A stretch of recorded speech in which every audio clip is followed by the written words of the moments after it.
Hey world, it's Prez. Welcome to Prez's Perspective. I'm talking with Star, and we're talking about the schools reopening during the COVID-19 pandemic. Check it out. It's real educational and insightful. You'll love it.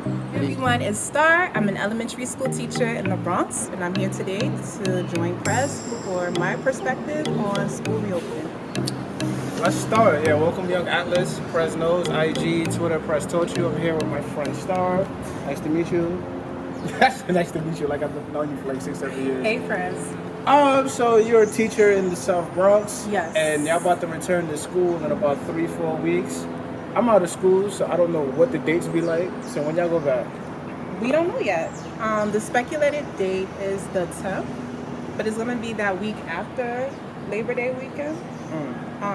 But honestly, there is no calendar quite yet, so I'm not sure. So I had like a source that told me that all the kids gonna like stay in one classroom, yeah, downsized until about a third, and there will be like lunch gotta be inside, no recess, no gym. Like, how is a kid gonna have to like deal with that? Because like as a kid, they tricked us. They said that let's have gym, let's have recess, but that's just to like blow off steam. That's so you can relax, you can run around, get tired, get a little groggy, so you can pay attention for like math when you come back. So how you like teachers are gonna have to like deal with that? Like you eat here, you can't go outside and play, no gym, no nothing. So like how are y'all prepared to deal with just like rowdy kids? Keep your mask on, don't talk to Jimmy, Tanya, put your hand down. Like Yeah, it's gonna be a little challenging, the working breakfast, the working lunch. The main thing is that like we won't have the kids do learning activities that are like too, I guess, rigorous while they're eating. Probably like listen to stories, we call it read alouds. So during breakfast and lunch, that's probably what will happen as they work. There are some charter schools that use that model already. what, no where recess? No. Not a no recess, but a working breakfast and a working lunch. So I'm not really a fan of that. I think it's kind of like a behavior management type of tool. I'm gonna be honest with you, that sounds trash. Working breakfast. I'm not a fan. Yeah, I'm not a fan But either. I guess the city decided, Department of Health decided that kids do need to stay in one space. They don't want the kids moving from room to room to room. So that's gonna be a little challenging. They won't have to wear their mask obviously while they're eating, but I think that I know during summer school they have like a program that I've been a part of where kids get to do yoga in the classroom. And so like they get to be a little active, they run in place, they stretch, they use their chairs and desks to exercise. So perhaps that's what recess will be. It's quite unclear about the recess and the PE, but I know that there's a program that operates that way in the summer where it's not just them going outside, but physical activity in the classroom. Inside. The teacher participates too. I think the working breakfast and lunch is gonna be a huge adjustment for our kids because they're not used to that. Actually, I like the yoga meditation idea for inner city kids. I wish I had that in school. Yeah. Because like I didn't appreciate like yoga as a young adult and as a kid. Like, oh, that looks funny. Like that's something girls should do. Then as you grow older, it's like, yo, this yoga thing is not that bad. It's kind of cool and kind of flexible, good for the mental health. And just back to like the mental health of kids, like these are the first time like a lot of kids dealing with like death, a pandemic, not having like any control like what they can do. So how do you expect to deal with that as a teacher? Just like the mental, like no one's really talking about the mental health aspect of what all these kids went through during the pandemic, what they went through during lockdown, what they seen, how they feeling. So how do you expect as a teacher to deal with that? My school is actually has been celebrated and acknowledged by the city for being a social emotional school, like for our social emotional teaching. So we focus heavily on our students' social emotional health. My school has a large homeless population and children who are in transitional housing. So we have like a mental health organization that is partnered with our school. In addition, we have like partnerships with other organizations that provide curriculum specifically for social emotional learning. We had a couple of trainings before the school year ended in regard to like talking to children about the pandemic, talking to them about at the time the protest, rioting. So we got to do a little of that because that was late in the school year. We try to have conversations with our kids in the morning. We have like meetings, morning meetings on the rug where we ask the kids prompts and they answer and they're open. And we have like policies. We teach them the language to use to agree and disagree with others. So I anticipate that the conversations will be really emotional, but we have curriculums. We've been trained to support our kids to sort of work through these things, work through their feelings, and whatever we can't do as teachers, fortunately for us, we still have that partnership with the mental health agency. That's like news to me because they definitely didn't have that. Well, we had like a guidance counselor, and he was like, Yeah, we have our guidance counselor. he'd be like, put some ice on that, man up, you'll be alright. Throw us back. It wasn't really like a conversation where, I guess if you really needed it and you were really going through something, they probably would give you the whole, let's talk about it, let's work on your feelings. But like with this, like we never lived through a pandemic. Me as a 29-year-old man, I'm like, I probably should see a therapist because of what I see, what I went through as an essential worker. Or just like getting up in the morning, going to work, and you seeing, I want to watch the news for like 10, 15 minutes, and I hear, hey, good morning, New York. 90,000 people are in the hospital and 800 people died last night. And like, this is the world I have to enter in and to like work into. So I know for a kid, that's like 1,000 times worse. It's a lot. So it's definitely a lot. It's a lot. Even when our kids were like, when we were doing remote learning, my kids would WhatsApp me all on the weekend, all at night, basically 24/7. My personal phone, because we don't have work cells or anything. Just talking about things that were happening at home. So I did have to make a couple referrals for mental health services.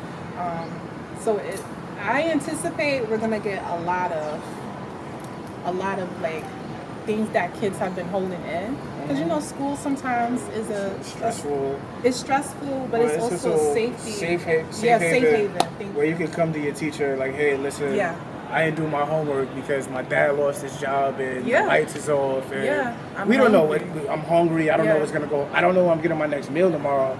And as a teacher, that got to be something because we don't know what's happening. Like we could just be at home thinking like they have like, not to say they're having like a normal life, but we don't know what's going on behind the scenes unless they're being transparent with us. So that is definitely an interesting take. So how was remote learning? It was stressful. Stressful? It was really stressful. I was getting up out of bed at 7. Here's the lesson plan. I'm off at 2. That's what I thought it was. So no, like I said, my phone 24/7. Yeah. But thankfully this summer it's been quiet. I've been waiting. I've been looking for the messages, but yeah, I've been left alone. It was really stressful because initially we didn't have our students didn't have technology. So no laptops, no right, iPads. we didn't have enough laptops for all of our kids to take home. So all of our kids couldn't. And then there were cases like we have families that they have 3-4 siblings in the same school, or 2 siblings, 2 cousins, they all live in the same household. We were only able to give like 1 or 2 laptops, and it's kind of hard to share laptops. So initially the big thing was our kids didn't get technology, so we had to wait for the city to come up with a plan, which eventually was them partnering with Apple, I guess, and all of the kids getting Wi-Fi enabled tablets. iPads, tablets, same thing. And that took a while, but almost every kid in our school ended up getting one. A lot of the cable companies were saying we're offering free Wi-Fi. I think Spectrum was the first one, so parents were calling Spectrum, but Spectrum doesn't service the Bronx. No, it's Fios and Optimum, I believe. And even the ones who do service the Bronx, they don't go into shelters. Wow. So the shelter kids were kind of like left out. That's right, until they got the iPad. And then the thing about the iPad is we use Google Classroom as our platform. So like the Google Classroom, Google Slides is not very compatible with iOS. So like was all over the place. We were all over the place being teachers, therapists, guidance counselors, parents, technical support. It was a lot. It wasn't easy. And then it's not like you just go into remote. Like you have to make your curriculum match the online platform now. Wow. Because our kids. I'm in elementary school, so our kids in kindergarten, 1st grade, even second grade, some of them are learning still how to hold a pencil. Now you got yeah. on technology. Pre-K too. Here's your first is crazy that we have like kindergarten kids, pre-K kids. Like you got to set up an email address, right? Yeah. To do all that. So We here's did. here's an email address. I barely can tie my shoes. That was our I barely first can hold a week. pencil. That was our first week trying to make sure all of our parents knew their kids' usernames, passwords, email address. But that didn't matter if they didn't have the tech. Yeah. Or the Wi-Fi. They may have had the tech, may not have had the Wi-Fi. It was really stressful. It wasn't easy. And then, like I said, like making the curriculum, adapting it to the needs online. Then I have students who have like, I don't like to say disabilities, but like severe differences. I like that. Yeah, or differences, learning differences. I'm gonna definitely start using that. Thank you. Yeah, I feel like the word disabled has like a stigma. There's a stigma to it. Yeah, it is. So I have a couple of students who have autism. They're on the spectrum, and they don't really like to hold tablets to their face to video communicate, or they can't really hold the phone too long. You know what I mean? Or a computer, they can't sit in front of it. So it was really challenging to meet their needs because they still have to be serviced. They're still entitled to an equitable education. So it wasn't no 7 to 2, I wish. So with this hybrid model, in school and remote teaching remote is like a full-time thing. Yeah, you have to make sure everyone's like attentive on their laptop and tablet. But we're supposed to do both now. Oh, so you have to like teach remote and teach kids inside the classroom. I don't know how that's gonna work. That's difficult. That's Because the way it's set up at my school in particular, the kids alternate coming Monday. So if you come to school this Monday, next Monday I'm remote. Right, and then you either have an A schedule, which is Tuesday, Wednesday, where you're in school, or Thursday, Friday. So it's either you're in school Monday, Tuesday, Wednesday, or Thursday, Friday, Monday. Do you think they should kind of like, not to say separate it, or just like, not to say separate it, but like, how about 1 week you're here this week and you're remote the next week? I feel like it's just too much trying to do both at the same time to me. We didn't really have any flexibility with that. I would have tried to give kids, not to say give them time off in between, I would have tried to have less kids in the school as possible because remote is a challenge, but you still want kids there that need it. So I would try to say if you really need to be in school because your home life is difficult, you need your meals from school, definitely come to school. But if you can learn remotely with no, your parents can't take time off, it doesn't interfere with their lives, and you can learn remotely, I would rather you do that, rather the state do that. Well, parents do have the option to have their kids fully remote. Really? So it's either fully remote or hybrid. Hybrid. But hybrid means you're in school 2 to 3 days a week. Yeah. It's going to be a challenge. I'm interested to see how the state of New York pulls that off. The state of New York might do good, but New York City. Yeah. Because, it's weird because they're saying, the districts are different. You just came from upstate. I'm not going to put your personal business out there, but I am. And my brother went to school upstate for college, and it's like a city will have 2 elementary schools, 1 middle school, 1 high school, 1 college, and you can do that the way the state wants to set up. My neighborhood has about 4 schools in a 3-block radius, so that is going to be a challenge for New York City. I don't the population of a New York City, the kids in New York City schools are probably the populations of 5-6 counties, maybe even more. So and our building is it's called a campus now. A campus because we have right now we have 2 schools, but another one is supposed to be opening up in the building. So 3 schools. 3 schools in your building, and they want to do hybrid. It's a lot. Yeah. Was the where the Department of Education, the government, I don't know who's the brand, I don't know who to blame or who to put the finger at. Were they prepared for remote learning and in the beginning of the pandemic? Or was this is what we're going to, fly by night, everything is changing? No, I think it's pretty interesting. There are some schools, so my sister lives down south. She's 13, she's in middle school. And she's at a school where at the beginning of the school year, every kid gets a Chromebook. So they use the Chromebooks in school and they take it home too. So it's their personal laptop. Right. So it was easy for her and my mother to integrate into fully remote learning. But for us, in my school, like I said, we didn't have enough laptops for our kids to take home, so you could put two and two together about technology in school. I think that the city of New York could do a much better job of, keeping our kids technologically equipped and literate and advanced. But I think because that's been on the back burner, especially with elementary school, because really you want to make sure they develop the fine motor skills. They need to learn. Writing is really important, Yeah, definitely. I know we type everything now, we text, shorthand, but writing is a really important skill. So in elementary land, like it's still, like even up until 3rd, 4th, 5th, they're still writing. They're learning how to write essays for middle school and for college, if they choose college. I don't think, at least the public sector, I don't think they were ready for this. And I'm just hoping that with every day that's passing by, like they're revising this plan going forward, because it's embarrassing, honestly. I hear that, definitely. And our children deserve better. They sure do. They definitely sure do. I heard that from a little birdie or source told me that the UFT? Yeah. Said that if the conditions are up to par, that the teachers might strike, even though it's against the law for teachers to strike by the Taylor law. So, what's up with that? What's your thoughts on that? I think whatever my union decides to do, I'm going with it. That's all I'm going to say on that. I like that answer. Whatever the union does, I'm with it. I love that answer. Do you trust not the teachers, the parents on the transparency with their kids? Like if Johnny got a fever, Jack got a fever, they won't bring him to school and not tell you nothing? No, but I mean, during the regular school year, like kids come to school with fevers, kids come to school with pink eyes. Kids come to They come to school with pink eyes? And there's a lot of reasons, I guess parents have to do what parents have to do. I'm not a parent, so I'm not going to knock parents. I mean, is it ideal? No.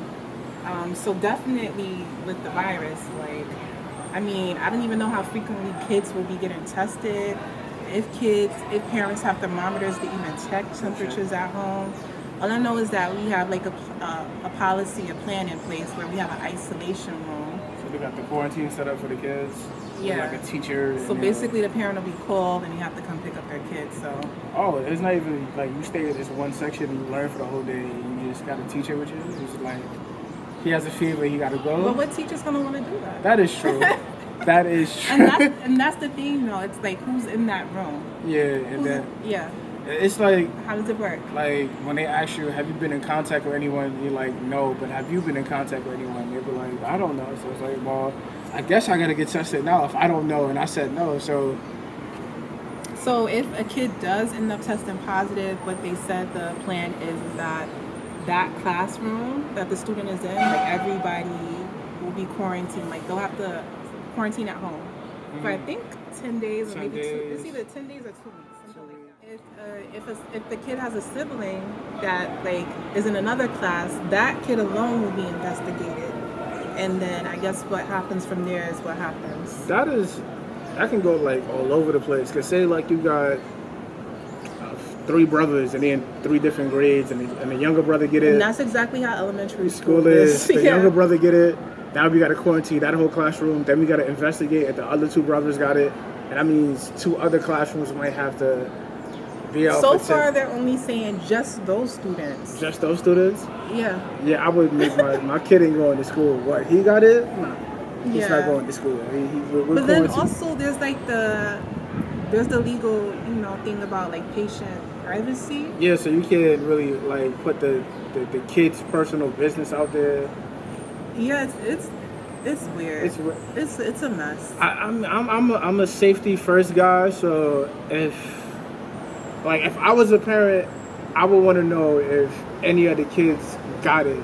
So it's gonna be a lot of that, and parent and teacher relationship be funny. Like this parent could be side-eyed at that parent because he think, hey, that's the kid that got it. So it's definitely a lot. I wouldn't want to be like the one kid that got the whole kid. We've been New York City. We've been students in New York City schools. You know how the kids would be. Yeah, he had the Rona. We had no clinic. And that affects the social emotional development as well, and how they interact with others too. It's very nuanced and complicated, and I don't know how feasible the plan is right now. I kind of think that they should like slowly phase the kids back in, but we'll see what happens.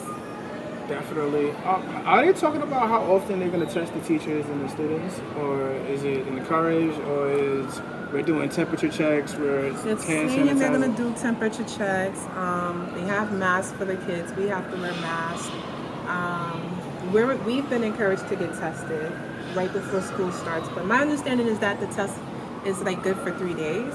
Yeah, and after the 3-day period is who knows what. Right. So, I mean, I don't know. I don't know. Have you been tested? No. I have.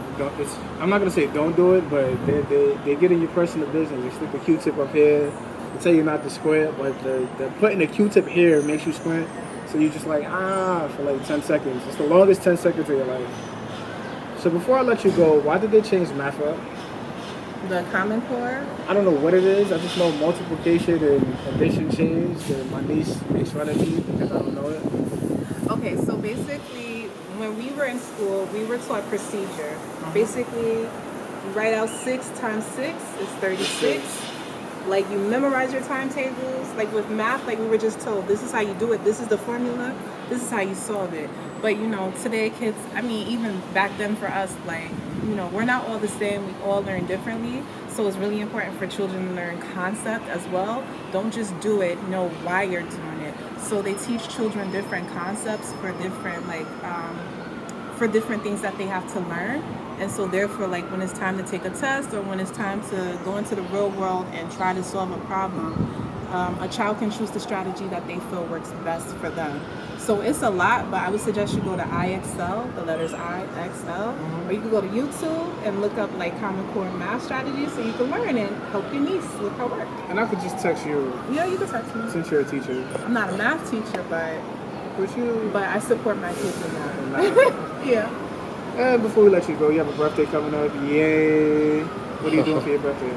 I'm going hiking the day before. The day of is a Monday, so I'm not sure, but I'm definitely going to celebrate. I don't really drink, but I will drink because I'll probably need to drink before the school year starts. Before the school just year, kidding. wine. Just kidding. Yeah. Wine to deal with the kids. Yeah. No, it's not even the kids. It's the system. The system. Yeah. So, rate your stresses: system, parents, kids. Where we go? The system. System. The system. The parents of the kids are cool. We're a community. We're a community. I know my kids. I know their families. Like, I work very closely with them. And then I'm an ESL teacher, so I work with the students who are learning English. So I have to get to know the families really well to support the students because they come from different countries. Their stories are different. We have children who come from the border, so like socially and emotionally, they need a lot of support. You know what I mean? So I know my families. I know my kids.